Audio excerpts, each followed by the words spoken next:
Hello, my beautiful low carb, real food community members. How are you? I'm Mary Barson from Real Life Medicine with today's low carb in the leaves. And it's raining today, which is actually good news for my slightly neglected garden.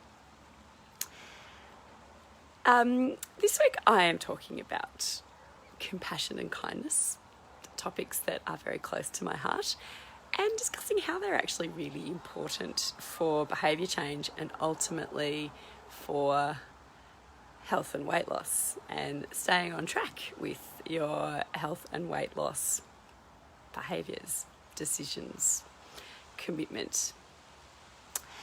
And I'm going to use the example of non-hungry eating, which is incredibly common and a huge topic, and we've got a podcast on it. Actually, the podcast came out on Tuesday, so if you haven't already seen our podcast, please check it out. It's called Real Health and Weight Loss by Real Life Medicine.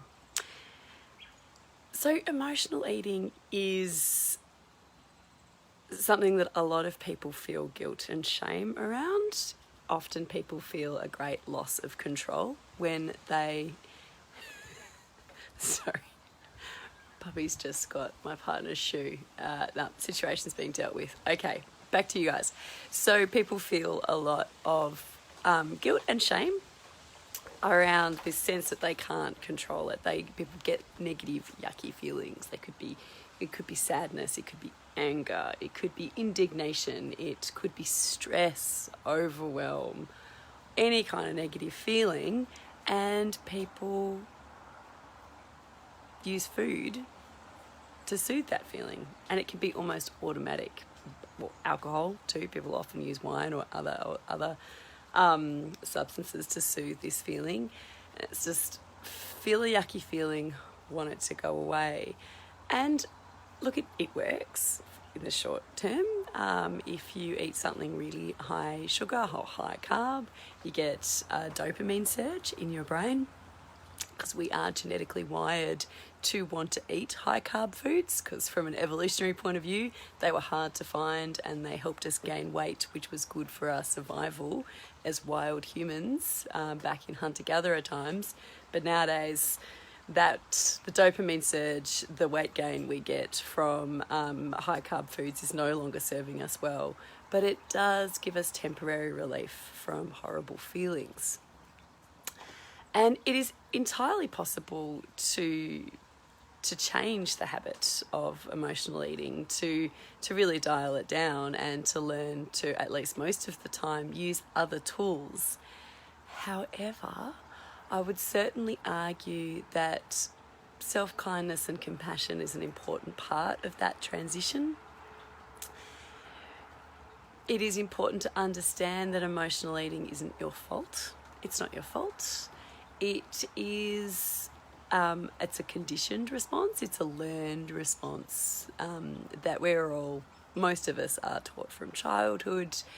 Certainly at a societal level, emotional eating is condoned as completely normal. We see it in the movies. Whenever there's a breakup in a movies and a girl is upset, she'll eat a box of donuts or ice cream or chocolates, and her friends will come around with this high carb food to soothe her. It's considered the thing to do. And it's just a tool. It's just a tool that people have learnt. And when you can be kind and compassionate to yourself about the fact that emotional eating is not your fault, it's a learned response, it's something that our brains are hardwired to want to do, then you can approach it from a place of kindness and then start to find and think about new ways in which you can tackle this problem. And another way in which being kind and compassionate to yourself is helpful with emotional eating is actually, and this can be a stretch for some people, feeling compassion towards the negative emotions. Because we all have negative emotions.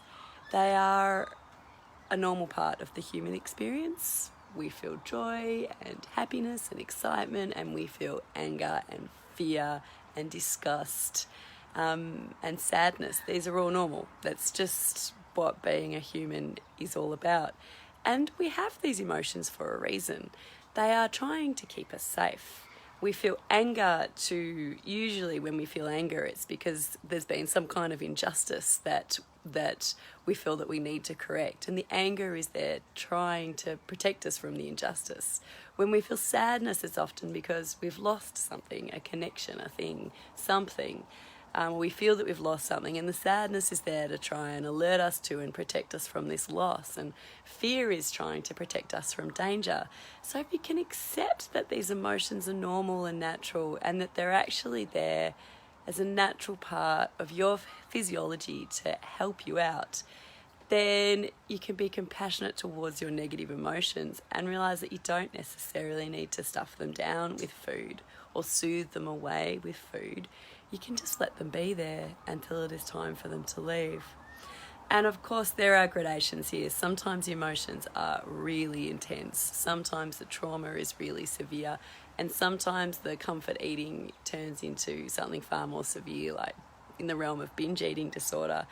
In which case, you'd need more help than I'm offering in this little 6-minute video. And I strongly encourage you to see your doctor.